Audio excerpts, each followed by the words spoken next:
Welcome to Talk Treatises. It's good to be here. I have to say, looking at the stack of notes and translations we have on the desk today, Yeah. it's deceptively small. It is, isn't it? It's just one speech. Yeah. Maybe 20, 30 pages, depending on the translator you pick up. It is tiny. You could read it over lunch. You could, read it on a commute.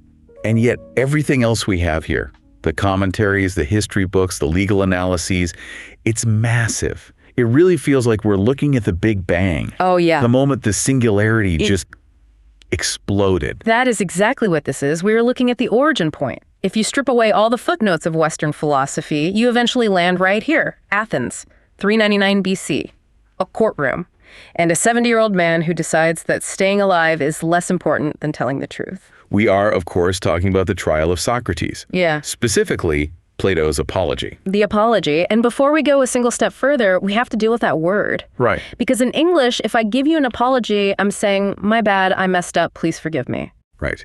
Mistakes were made. Or, I regret the error. Something passive like that. Exactly. But the Greek word apologia has nothing to do with regret. It means a defense, a formal speech made to rebut charges.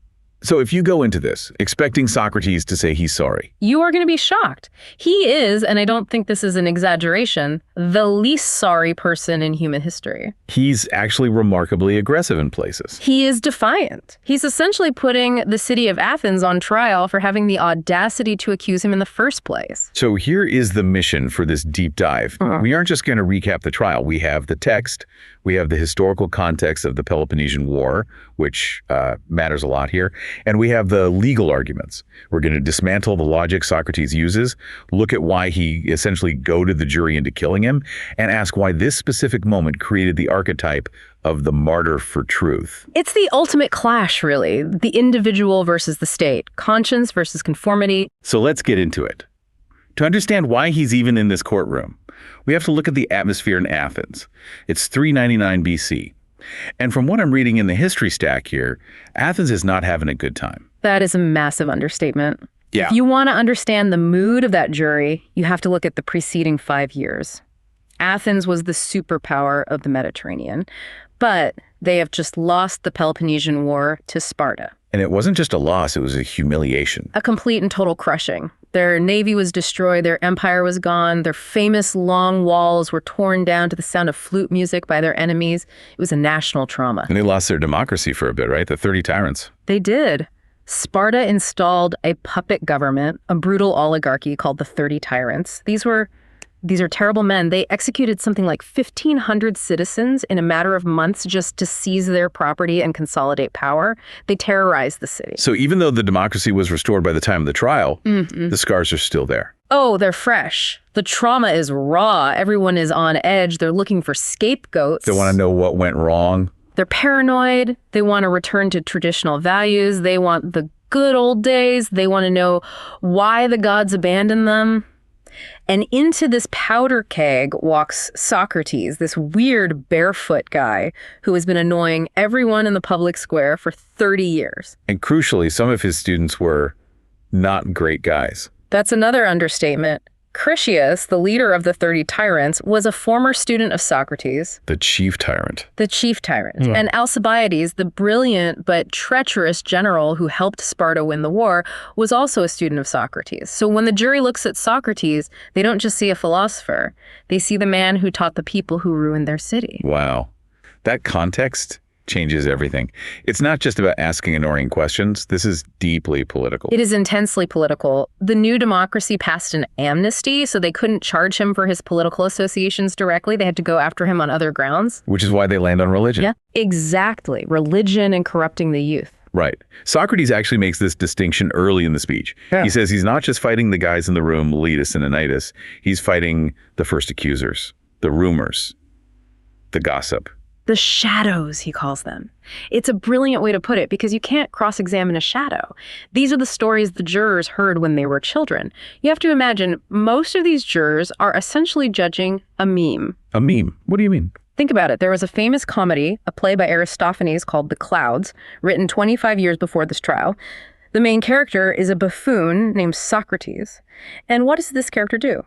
He floats around in a basket, he teaches people how to use clever arguments to get out of paying their debts, and he investigates things under the earth and in the heavens. So for decades, the average Athenian has this caricature of Socrates in their head, a mix of a mad scientist and a slimy lawyer. Precisely. He's conflated with two groups the Athenians really disliked, or at least distrusted. First, the natural philosophers, the guys saying the sun is a rock and the moon is made of earth, not gods.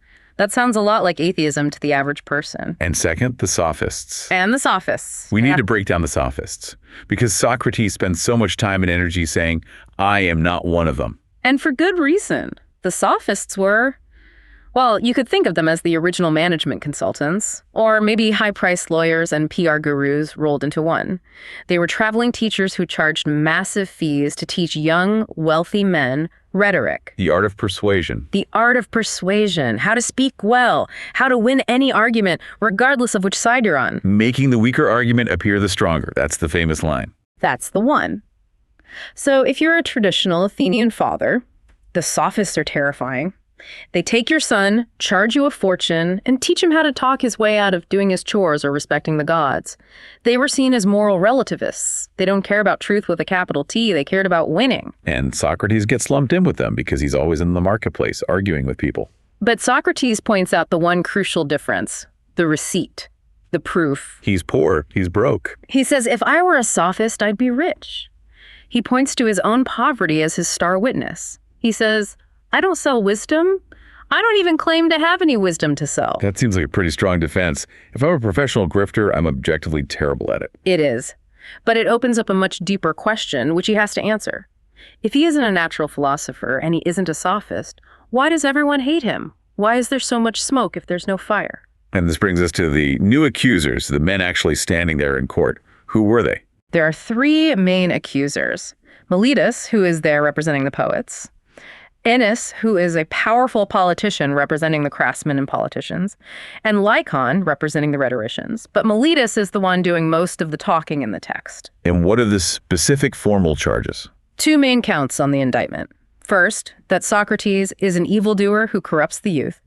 And second, that he does not believe in the gods of the state, but introduces new spiritual agencies. Corrupting the youth and heresy. That's a heavy 1-2 punch in any era. It is the standard toolkit for silencing a dissident, really. If you challenge the status quo, you are attacking tradition, which is the gods, and you are ruining the future, which is the youth. So Socrates has to explain where this widespread hatred comes from. If he's not a sophist, what has he been doing all these years that made so many powerful people angry? And this is where we get the story of the oracle, right? Yes, and this is absolutely pivotal. This is his mission. This is his own defense for his entire life. Socrates tells the court about his friend Chaerephon, an impetuous, enthusiastic man who went to the oracle at Delphi. The most sacred site in the Greek world. The center of the world, literally, in their mythology, the voice of the god Apollo on earth. And Chaerephon asks the Pythian priestess a simple, direct question. Is there anyone wiser than Socrates? And the priestess answers. No man is wiser. No man is wiser. Now, if I heard that, I'd probably let it go to my head. The gods say I'm the smartest guy in the room. Time to relax. Right. But Socrates doesn't take it that way at all. He is baffled. He is genuinely deeply confused. And this is the core of Socratic philosophy right here. He says, I know that I have no wisdom, small or great. He is painfully aware of his own ignorance. So he thinks, the god cannot lie, but I know I'm not wise. This must be a riddle. So he decides to fact check the god, which that takes some serious nerve. It does. He sets out on a quest to refute the oracle. He wants to find someone wiser than himself so he can go back to Delphi and say, look, here is a wiser man. You were wrong. It's an investigation. He calls it his elenchus, his cross-examination of the entire city of Athens. He starts with the politicians. A natural place to look for wisdom. Right. These are the men running the city. He goes to a politician with a great reputation for wisdom. He talks to him. And what happens? It doesn't go well. It goes terribly. Socrates realizes that this man thinks he is wise, and the public thinks he is wise, but in fact, he knows nothing of the most important things, what Socrates calls the beautiful and the good. And Socrates, being Socrates, gently points this out to him. He tries to show the man that he isn't actually wise, and unsurprisingly, the politician ends up hating him for it. And the bystanders who overheard, they hate him for it too. Okay, so strike one. He moves on to the poets. The tragedians, the writers of hymns. the great artists of Athens. He asks them to explain their own poems. He says he'd pick the most elaborate, beautiful passages from their work and say, "Tell me, what did you mean here?" And they couldn't do it. They couldn't. It's fascinating. It's like asking a brilliant songwriter to explain their own lyrics and realizing they just wrote what sounded good or felt right in the moment. They can't break it down logically. Exactly. Socrates concludes that poets don't write by wisdom, but by a sort of natural genius or divine inspiration. They are conduits for the divine, perhaps, but they don't actually understand what they're saying. The problem was, because they could write beautiful poetry, they thought they were experts on everything else too. That's the halo effect. We see this all the time today. A celebrity gives a great performance, so suddenly we ask for their opinion on foreign policy or economics. It's the exact same thing. And finally, he goes to the artisans, the craftsmen, and here he finds a slight difference. They actually did know things he didn't. They knew how to make shoes or build ships or work stone. They possessed a real technical skill. So the oracle was wrong. He found wiser men. No, because the craftsmen made the very same mistake as the poets. Because they were good at their specific trade, they thought they understood the high matters of state and virtue and justice. Their arrogance regarding things they didn't know completely overshadowed the technical knowledge they actually had. So what is the verdict on the oracle's riddle? Socrates realizes the oracle was right, but in a very specific, almost humbling way. The oracle meant that human wisdom compared to the wisdom of a god is worth little or nothing. The person who is wisest is the one who, like Socrates, recognizes that his own wisdom is worthless. It's the wisdom of humility. The famous line, "I am the wisest man alive, for I know one thing, and that is that I know nothing." That's the core of it. And that, he explains to the jury, is why he is so hated. He has spent his life as a service to the god, exposing the fake wisdom of powerful men, but the people he exposes don't see it as a divine service. They see it as a public humiliation. And the young men of Athens, the rich kids with too much time on their hands, they loved watching this. It was the best show in town. Seeing a pompous general or a self-important politician get systematically dismantled by the strange, barefoot old man. The youth loved it. And they started imitating him. They started cross-examining their own elders. Which directly explains the corrupting the youth charge. The parents are annoyed that their kids are suddenly questioning their authority, so they blame the teacher. Exactly. Socrates says that when people ask these angry parents, how does he corrupt them? What evil things does he teach? They don't have a real answer, so they just grab the stock accusations they have against all philosophers. He teaches about things in the clouds and under the earth. So that's the context. Now, in the text, we get to the actual trial part. Socrates stops giving this long speech and actually calls Meletus up to the stand, right? Yes, this is a rare moment of direct dialogue in the speech. Socrates engages Meletus directly, and he absolutely dissects him. It's a masterclass in logic, but maybe not in courtroom strategy. Let's break down that corruption of youth argument. Yeah. Socrates starts by asking a seemingly simple question. Who improves the youth? Right. And Meletus is immediately trapped. He can't just say, my friends or my political party, so he starts grasping. Eventually, he claims that the laws improve them. Socrates presses him. Okay, but who knows the laws? Meletus says the judges. The jury themselves. Right. Then Socrates asks, all of them. Meletus says, yes. Then the audience, yes. Yep. The council, yes. Basically, Meletus is forced into the absurd position of claiming that every single Athenian improves the youth, except for Socrates. Socrates is the sole source of corruption in the entire city. Which makes Meletus look silly. But then Socrates drops this analogy about horse training. The horse trainer analogy, yes, he says. Look at horses. Do most people know how to handle them and improve them? Or do only a few? If you let a random crowd train a horse, they'll ruin it. It's only the one expert, the professional trainer, who actually makes the horse better.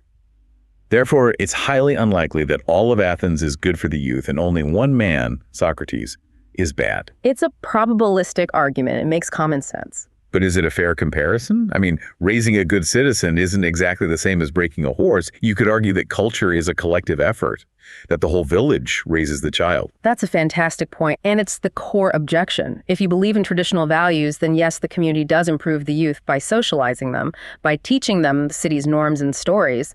But Socrates is taking a very different, very elitist, technocratic view here. He thinks virtue is a technical skill, just like shoemaking or horse training. So he thinks you need an expert in virtue to raise a child. just like you need an expert to fix a shoe. Precisely. And since the mob aren't experts, Socrates implies that they're the ones doing the corrupting by filling the kids' heads with unexamined opinions. He's flipping the charge completely. He's telling the jury, I'm not the corrupter, you are. Which, again, legally clever? Maybe. But for a guy trying to avoid the death penalty, it's incredibly provocative. You don't win friends by telling the jury they're ignorant. He's not trying to win his release. He's trying to win the argument. There's a very important difference. Then he moves on to the argument about intentional harm. This one always tricks me up a little bit because it feels like a logical loophole. Walk us through it. It's a classic Socratic deduction. It goes like this. Premise 1, bad men do evil to their neighbors and good men do good. Pretty straightforward. Okay, I'm with you so far. Premise 2, no one wants to be harmed by their neighbors. Self-preservation, right? Right. I don't want my neighbor to rob me or burn my house down. So, Socrates argues, if I corrupt the youth, I am intentionally turning them into bad men. If they become bad men, they will harm their neighbors. I am their neighbor. Therefore, if I corrupt them, I am knowingly creating people who are likely to harm me. And since no one wants to be harmed, no rational person would corrupt their own neighbors intentionally. It's self-destructive. So Socrates concludes there are only two possibilities. Either I am not corrupting them at all, or I'm doing it unintentionally. And here's the legal kicker. Right. If it's unintentional, if it's a mistake, the law says you don't belong in court. The proper procedure is to take me aside for private instruction and admonishment, not to drag me into court for capital punishment. It completely attacks the legal basis of the trial. But isn't there a third option? Can't you be malicious and just and short-sighted? Like, I want to corrupt these kids to gain power for myself, and I'm just arrogant enough to think I can control them later. That's the mad scientist objection, and it's a good one. But it runs up against a core Socratic belief that to know the good is to do the good. Socrates genuinely does not believe that anyone chooses evil knowing it will ultimately harm them. He thinks all vice, all wickedness is a form of ignorance. This is a very, very optimistic view of human nature. Or a very rigid definition of what it means to be rational. For him, doing evil is always irrational. Then he tackles the second charge, the one about atheism. Meletus claims Socrates believes in no gods at all, that the sun is a stone and the moon is earth. And Socrates immediately flags this as a sloppy confusion with Anaxagoras, an entirely different philosopher whose books you could buy in the marketplace for a drachma. He's essentially saying, Meletus, you're so lazy you didn't even check which philosopher you're suing. You're quoting Anaxagoras at me. It's another public humiliation. But then he finds a direct contradiction in the indictment itself. Yes, this is the knockout punch. The indictment says Socrates introduces new spiritual agencies or demigods. But Meletus, under questioning, also says Socrates is a total atheist. Socrates uses the mule analogy here. He says, Meletus, can you believe in mules, which are the offspring of horses and donkeys, without believing that horses and donkeys exist? Obviously not. A belief in the child implies a belief in the parent. And in Greek mythology, spirits or demigods are the children of gods. So Socrates says, you accuse me of believing in spiritual agencies, the children of gods. Therefore, by your own logic, I must believe in the parents, I must believe in gods. He traps Meletus in a direct, undeniable logical contradiction. It's devastating logic. Yeah. But does it actually work on a jury of 501 regular guys? And that is the tragedy of the apology. Logically, Socrates wins every point. He proves Meletus is a fool, a liar, and a contradiction. But trials aren't just about logic. They are about emotion and persuasion and relating to the jury. And Socrates is just humiliating his accuser in front of 500 people. He is proving, beyond a doubt, that he is smarter than them. And that is exactly why they hate him. He is winning the argument, but losing the room. He is digging his own grave with his intellect. So, knowing that the crowd is turning against him, Socrates seems to shift gears. He stops playing lawyer and starts speaking to the heart of the matter. Why is he doing this? Why risk death just to ask annoying questions? This is where we get the powerful defense of the philosophical life itself, and he starts with the soldier analogy. Socrates was a hoplite, a heavy infantryman in the Peloponnesian War. He fought at Potidaea, Amphipolis, and Delium, and by all historical accounts, he was incredibly brave. He saved Alcibiades' life in one battle. He literally stood his ground when others fled. He stood his ground when the generals, his human commanders, ordered him to face death. So he puts it to the jury. If I stayed at my post when human commanders ordered me to fight, how much more must I stay at the post the God has assigned me, the life of philosophy? To desert his mission now out of fear of death would be the real crime, the real impiety. And he completely redefines what evil is. Most people think death is the ultimate evil to be avoided at all costs. Socrates says that is false wisdom. To fear death is to pretend you know what you don't know. Maybe death is a blessing. We have no idea. But we do know that disobedience to a moral superior to God or to justice is an evil. So he says, I will never choose a known evil, which is betraying my mission, over a possible good, which is what death might be. This leads us to probably the most famous image in the entire text.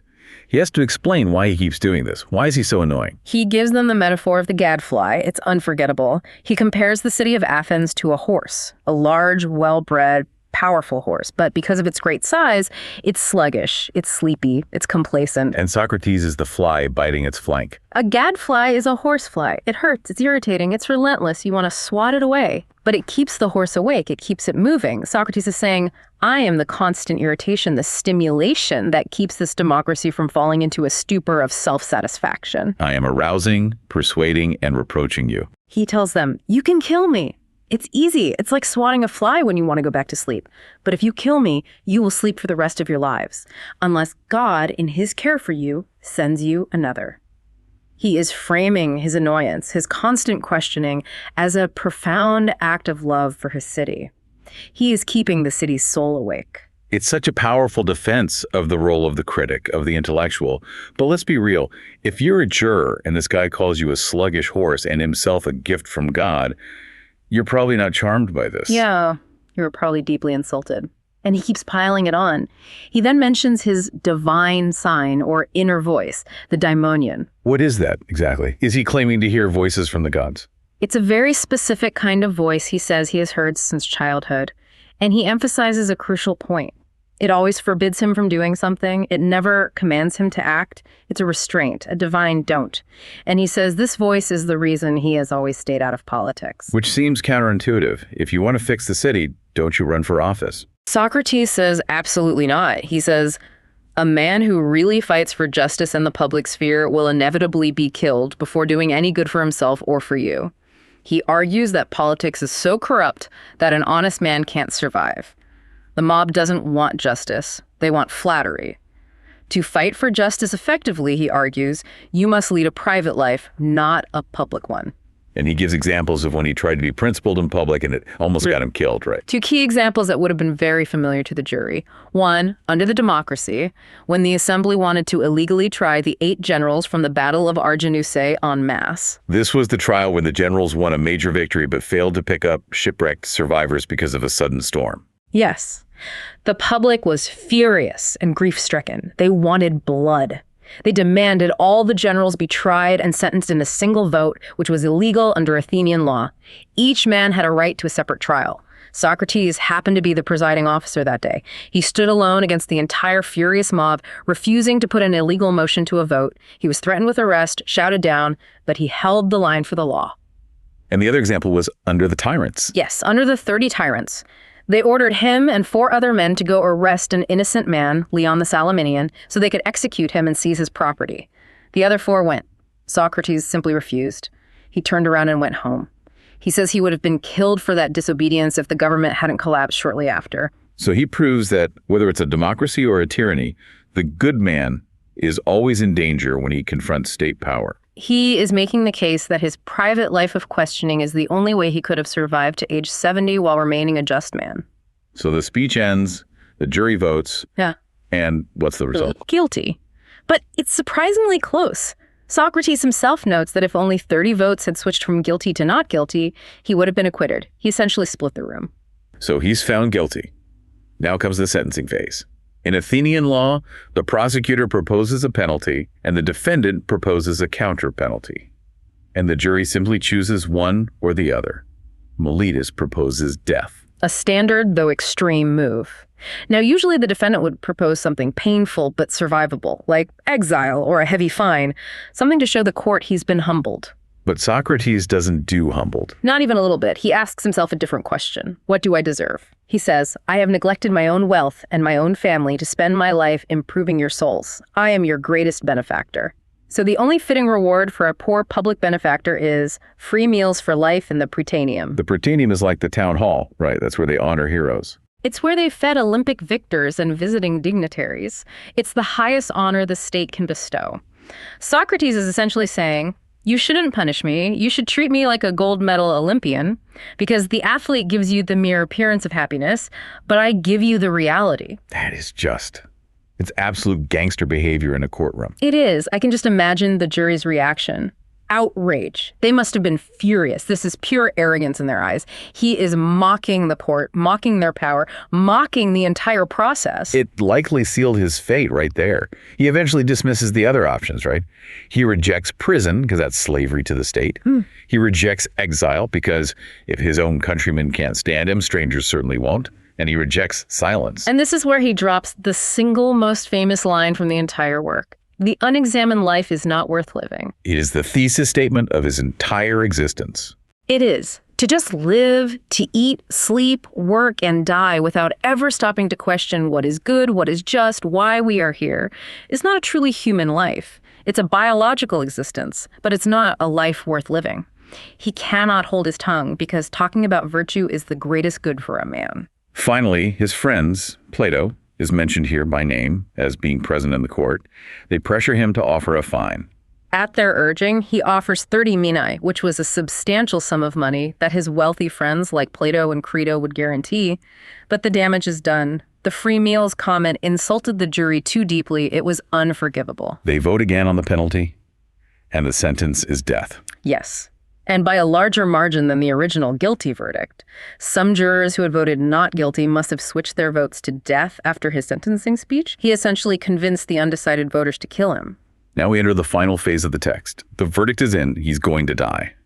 But he has some final words for the jury, and he divides them into two groups. First, he speaks to those who convicted him. He warns them. He tells them, you think you've caught me because I lacked the right words, but you're wrong. You caught me because I lacked impudence. He refused to weep and beg and parade his weeping children before them, which he says would have shamed them all. But then he gives this terrifying prophecy. He says, unrighteousness runs faster than death. That is such a haunting image. Two runners in a race. Death is slow, he says. It has caught him, an old man. But wickedness is fast, and it has caught them, his quick and clever accusers. They have been caught and condemned by unrighteousness. He has only been caught and condemned by death. And he tells them their plan will backfire. Yes. He prophesies that by killing him, they are trying to silence criticism of their unexamined lives. But it won't work. More accusers will rise, he says. Younger ones, harsher ones. His students. He's talking about Plato, Xenophon. And he was absolutely right. They immortalized his critique of Athens. Athens killed the man, but ended up amplifying his voice for all time. Exactly. You can't kill philosophy by executing the philosopher. You only validate his critique and turn him into a martyr. Then he turns to his friends, the people who voted for his acquittal. And he shares something he calls wonderful. He tells them about his divine sign, the daimonion. He says that throughout his life, it has opposed him constantly, even in very small matters, if he was about to do something wrong. But today, during this entire trial from beginning to end, it was silent.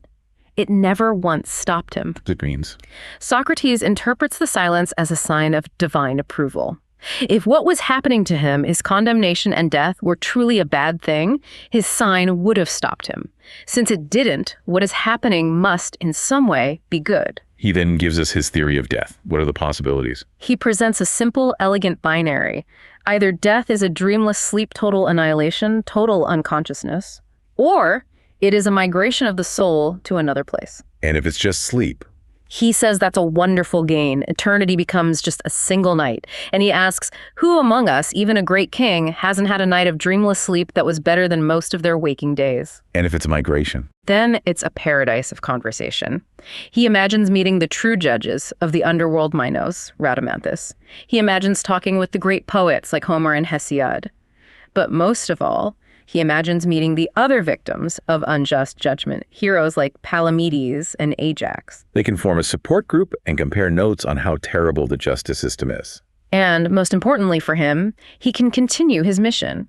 He says he will cross-examine Agamemnon. He will question Odysseus. He will finally find out who among the dead is truly wise. And the best part, in that world, he says, they don't kill you for asking questions. It's a busman's holiday. His idea of heaven is just doing the same work he did on earth, but without the risk of execution. It shows the incredible unity of his character. He doesn't want rest or reward, he wants truth, that's all. He ends with a request, not for himself, but for his sons. It's a very moving moment. He asks the judges to do him one last favor. Punish his sons. Trouble them as I have troubled you, he says. If they ever seem to care more for riches than for virtue, or if they think they are something when they are nothing, then reproach them. That is the only justice he asks for. And the final line, it gives me chills every single time I read it. The hour of departure has arrived, and we go our ways, I to die and you to live. Which is better, God only knows. It is the ultimate expression of Socratic ignorance. He faces the great unknown with courage, but without false certainty, just a calm, questioning mind to the very end. Okay, let's unpack this for a minute. This text is 2,400 years old. Why does it still hit so hard? Why are we still talking about it? Because it defines the fundamental conflict between the individual and the state. It's the original conscience versus conformity story. Socrates insists that his first loyalty is not to the laws of Athens, not to the opinion of the majority, but to the truth, or as he puts it, to God. It's also about the danger of critical thinking, isn't it? We like to say we value critical thinking in our society, but do we really? We value it in the abstract, but in practice, the gadfly stings. It hurts. When someone challenges our deepest assumptions about our politics, our religion, our way of life, our first reaction usually isn't, thank you for the Enlightenment. It's, shut up. And we have to remember, it wasn't a dictator who killed Socrates. It was a democracy. It was the mob. It was the majority. And that's the great warning of the Apology. It's a warning about the tyranny of the majority. The majority can be wrong. The majority can be unrighteous. The majority can be a sluggish horse that needs to be stung. And the redefinition of the good life, that shift from external success to internal virtue. That is the radical redefinition you mentioned right at the start. Before Socrates, for the most part, to be good meant to be successful, powerful, rich, helpful to your friends, and harmful to your enemies. Socrates comes along and says, no, none of that matters. The good is the condition of your soul. You can be a victim, you can be poor, you can be executed and still be the only truly happy man in the city if your soul is just. No evil can happen to a good man. That is a complete revolution in ethics. It's basically Stoicism before Stoicism existed. It is the seed of Stoicism, absolutely. The idea that your inner character, your virtue, is the only thing truly under your control and therefore the only thing that ultimately matters. Okay, before we wrap up, I want to move to our thought experiments. These are designed to test the logic and the themes of the Apology in a modern context. And a quick disclaimer, these are for educational and entertainment purposes only. Let's do it. I'm ready. Experiment number 1, I'm calling it the algorithmic gadfly. Okay, set it up for me. Imagine we create an advanced AI. Its sole purpose is social elenchus. It monitors Twitter, news broadcasts, political speeches, even private communications that are opted in. Every time a person, any person, claims to know something, like a politician saying this tax cut will fix the economy, or a celebrity saying this is the only ethical way to live, the AI intervenes. It just jumps into the thread. It jumps into the thread with perfect, irrefutable Socratic logic to expose that the person doesn't actually know what they're talking about. It points out contradictions. It exposes ignorance. It does exactly what Socrates did, but at a global scale. Millions of times a second. And it cannot be turned off. Not without a global democratic vote. The question is, would we as a society vote to kill it, to delete the code? Oh, absolutely. Without a doubt. We would delete it within a week. But why, if it's only telling the truth? Because society relies on a certain amount of, let's call it social grease, polite fictions, unexamined assumptions. We need to believe our leaders know what they're doing, at least a little bit. We need to believe our own stories about ourselves. If you had to justify every single belief you held with rigorous logic all day, every day, society would grind to a halt. We couldn't function. It would be psychological torture. So Socrates was wrong. The unexamined life is necessary for a functioning society. Or perhaps Socrates was right that the unexamined life is not worth living for an individual, but he underestimated how much a collective of people prefers a worthless but comfortable life.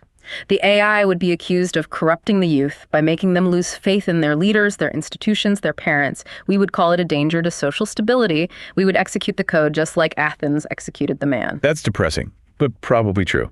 Okay, experiment number 2. The pill of the unexamined life. Cool. A pharmaceutical company invents a pill. Let's call it euthymia from the Greek for contentment. If you take this pill, You are guaranteed a life of subjective happiness. You will feel content, successful, and at peace. You will never feel existential dread or anxiety again. What's the catch? There's always a catch. The catch is that it permanently inhibits the brain's ability to engage in critical self-reflection. You will never ask why again. You will never question if your actions are moral or if your life has meaning. You will just function happily and efficiently. So you become a happy cow or a happy sheep in a blissful field. Exactly. But you feel great. The question is twofold. First, Socrates says the unexamined life is not worth living. Would you take the pill? And second, and maybe more importantly, if 99% of the world takes the pill, what happens to the 1% who refuse? This is the Brave New World scenario, isn't it? The Socratic figure, the one who refuses the pill, becomes a monster to the others. He's the only one capable of feeling unhappiness. He's the only one capable of seeing problems or asking difficult questions. He's a glitch in the happy matrix. He becomes the gadfly. Yes. And the happy, drugged majority would likely see him as a threat. They would want to eliminate him, not out of malice, but because his very existence, his questioning, threatens their bliss. He reminds them that there is another way to be, a way they've chosen to forget. So if you refuse the pill, you are choosing the Socratic path. You are choosing the possibility of evil, as Socrates defines it, the pain of ignorance and doubt over the certainty of a good feeling. You are choosing reality over appearance. Remember the Prytaneum argument. Socrates said the Olympian gives you the appearance of happiness. I give you the reality. The reality of happiness for Socrates involves the struggle for truth. It involves the pain of knowing you know nothing. The pill offers the perfect appearance with none of the reality. So the apology isn't just about a trial in 399 BC. It's about that fundamental choice, the pill or the gadfly, comfort or truth. That is the eternal choice. And Socrates made his decision loud and clear. He certainly did. And because he did, and because Plato wrote it down, we are still talking about it today. We are. That wraps up our deep dive into Plato's Apology. It's a text that doesn't just ask you to think. It demands that you look in the mirror and ask, do I really know what I think I know? And am I willing to pay the price for finding out? A huge thank you to everyone listening. If you want to read the full text, and you absolutely should, it's short and powerful. We'll have a link in the description. Find your own inner gadfly and don't let the city sleep. This has been Talk Treatises.